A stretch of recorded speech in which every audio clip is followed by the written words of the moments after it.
Integral sine square x upon 2 minus cos square x upon 2 dx, और इसकी limit है from 0 to पाई। ठीक है, लिमिट ठीक डाल दी मैंने। अब 0 to pi x square sine square x by 2 minus cos square x by 2। अब अगर कोई जना अपने को अनम्यूट करे और बोले तो मुझे पता चलेगा कि आप लोगों को कितना आ रहा है ये समझ में। रुबीना बता सकते हो? कोमल, चंचल,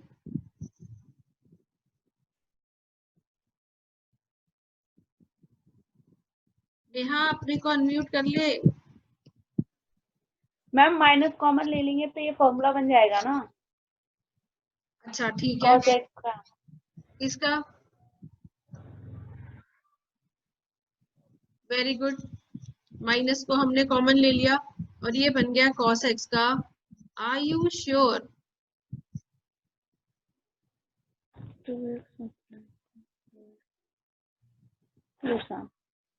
ग्रेट।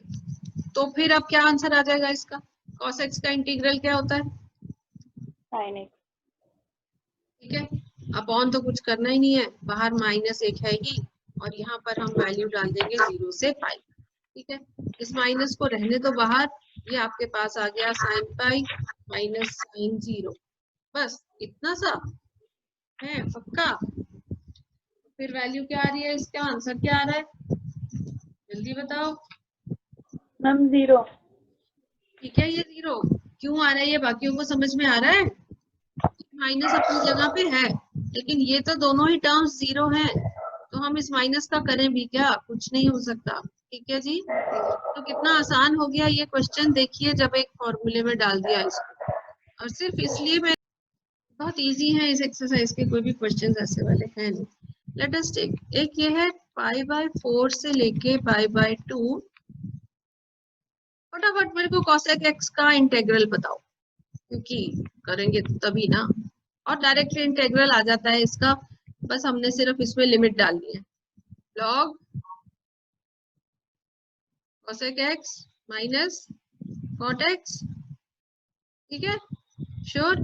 तो बस फिर अब आपने इसको क्या करना है, लॉग तो लिखना ही है। cosec of pi by 2 minus cot pi by 2, और माइनस एक इसके वजह से आ जाएगा, तो log cosec pi by 4 minus cot pi by 4। सिर्फ इसकी ये जो कैलकुलेशन है जिसकी वजह से ये मैं आपको अभी करवा रही हूँ, आप भी साथ साथ करते जाएं साथ साथ, और मुझे बताते जाएं। cosec पाई बाय 2 क्या होता है, sin पाई बाय 2 क्या होता है, उसका तो उल्टा कर दोगे है ना, और cot पाई बाय 2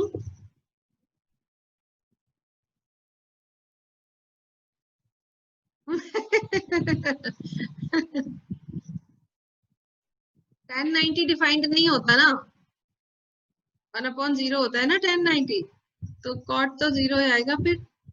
ठीक है, माइनस एक और यहाँ पर है log। अब sin पाई बाय 4 क्या होता है, 1/√2, तो cosec पाई बाय 4 हो गया √2। इसी तरह tan pi by 4 1, cot pi by 4 भी 1। ठीक है,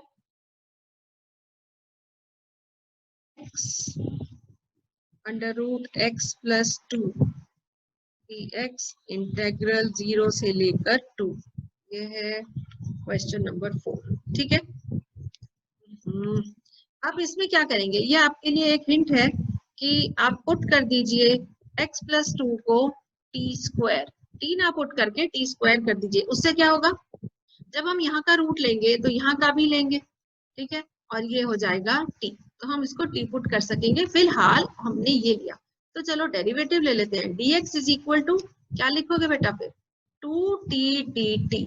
okay fine, no issues at all. ठीक है, तो अंडर रूट सॉरी इंटीग्रल अगर हम इसका ले, इसकी जगह तो आ गया t, dx की जगह आ गया 2t, और अब इस x का क्या करें, ये x कहाँ जाएगा, यहाँ से वैल्यू निकाल लेंगे, ये हो जाएगा t स्क्वायर माइनस 2। ठीक है, साथ में dt तो है ही, इसको इंटीग्रेट करेंगे, लेकिन अब ये जो लिमिट्स है बेटा, इसका जरूर ध्यान रखिए।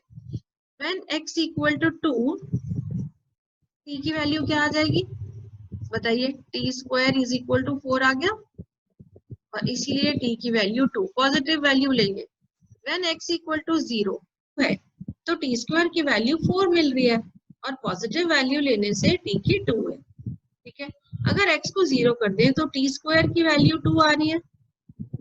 इसका क्या मतलब है? t की वैल्यू हमें क्या लेनी होगी? √2। फिर से ध्यान रखिए, हम पॉजिटिव ले रहे हैं। तो अब हमारे पास वैल्यू हो गई यहाँ पर √2 से लेकर, ठीक है, ओके। और अब हम इसको एक बार और दोबारा लिख लें कि हमें इंटीग्रेशन करना किसका है। हमें इंटीग्रेशन करना है फ्रॉम √2 टू 2। इसको लिखते जाएंगे। ये 2 एक बार मैं बाहर ले लूं, बहुत सारे 2 हो गए। T square multiplied by T square minus 2। और ये क्योंकि सिंपल पॉलिनोमियल है, हम इसे मल्टीप्लाई कर सकते हैं। ये हो गया t की पावर 4 माइनस, ये इंटेग्रल अलग कर ले तो इनको लिख भी अलग ही लेते हैं, e raise to power 4 dt minus एक और 2 बाहर है t स्क्वायर dt, और इस पूरे के बाहर क्या है? 2। इन दोनों की लिमिट कहाँ से कहाँ तक है? √2 से लेके 2 तक। 2 बहुत सारे दिख रहे हैं लेकिन ध्यान रखना है, ठीक है, कहाँ कौन सा वाला 2 है ये, राइट। अब इसका इंटीग्रल बहुत सिंपल है, ये 2 बाहर ही छोड़ दो, कॉमन में है ये।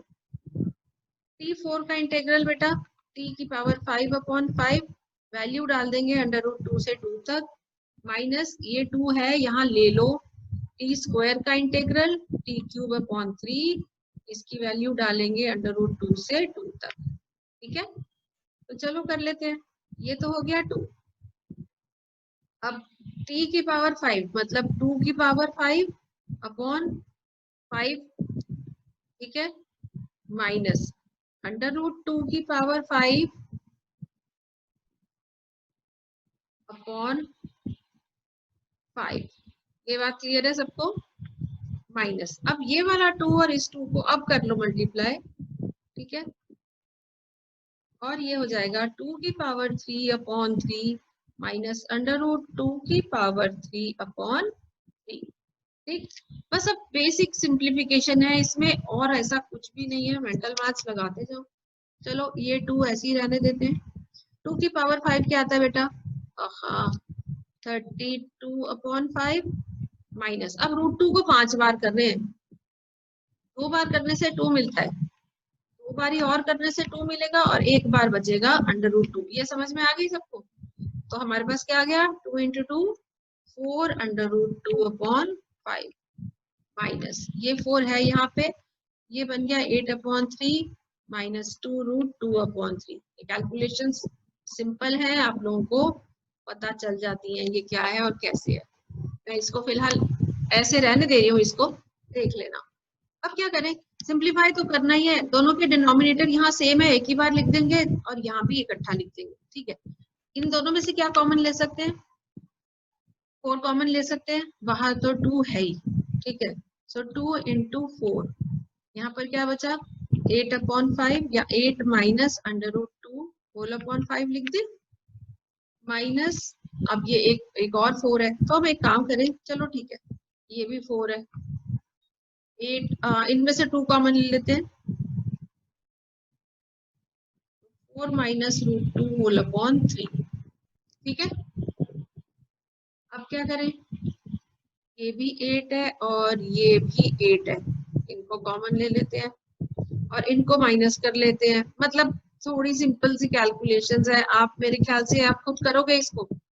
8/5 माइनस 4/3, एक बार इसको कैलकुलेट करना, फिर -8 ले लूं यहाँ पर कॉमन, और ये कर लो √2/5 माइनस बाहर आ चुका, लेकिन ये एक माइनस है, माइनस √2/3। करोगे आप इनको कैलकुलेट और फाइनली देख लेना क्या आंसर आ रहा है। ठीक है, this you have to solve. Basically integration का काम कहाँ था? केवल इतना। और ये आप समझ लो कि जब भी सब्स्टिट्यूशन करते हो, very important thing is to change the limits, this is the most important thing. Limit जरूर चेंज कीजिए वेरिएबल की। उसके बाद तो इंटीग्रेशन इन क्वेश्चंस में डिफिकल्ट नहीं आती है, ठीक है। एटलीस्ट 7.9 और 7.10 में कोई मुश्किल नहीं है इस इंटीग्रेशन, ठीक है बेटा। तो प्लीज इन दो एक्सरसाइजेस का अब आपने ध्यान कर लेना है।